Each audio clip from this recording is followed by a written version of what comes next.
नमस्कार, सत्यदर्शन न्यूज मध्ये आपले स्वागत आहे. मी पायल शहा. एक नजर टाकूया आजच्या ठळक घडामोडीवर.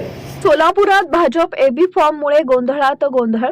सोलापूर महानगरपालिका सार्वत्रिक निवडणुकीसाठी आज उमेदवारी अर्ज भरण्याचा शेवटचा दिवस असल्यानं शहरातील नॉर्थ कोर्ट कार्यालय परिसरात उमेदवार व त्यांच्या कार्यकर्त्यांची मोठी झुंबड पाहायला मिळाली. दुपारी 2 वाजेपर्यंत अर्ज भरण्यासाठी प्रचंड गर्दी झाली असून वातावरण पूर्णतः तणावपूर्ण बनलं आहे. इच्छुक उमेदवारांना नेमका पक्षाचा अधिकृत एबी फॉर्म कोणाला मिळणार याबाबत शेवटच्या क्षणापर्यंत स्पष्टता नसल्यानं अनेक उमेदवार व कार्यकर्ते टेन्शनमध्ये दिसून आले.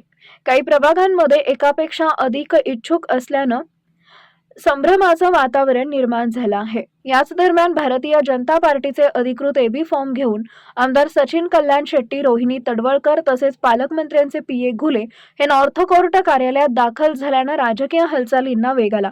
त्यांच्या आगमनामुळे भाजपच्या उमेदवारीवर शिक्कामोर्तब होणार असल्याची चर्चा कार्यकर्त्यांमध्ये सुरू झाली.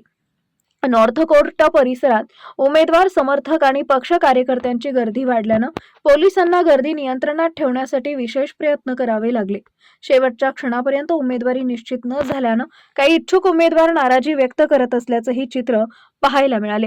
दरम्यान अर्ज भरण्याची अंतिम वेळ जवळ येत असल्यानं राजकीय हालचाली अधिक तीव्र झाल्या असून कोणाला उमेदवारी मिळते याकडे सोलापूरकरांचं लक्ष लागलं आहे. मनपा निवडणुकीच्या रणधुमाळीत आजचा दिवस अत्यंत निर्णायक ठरलाय.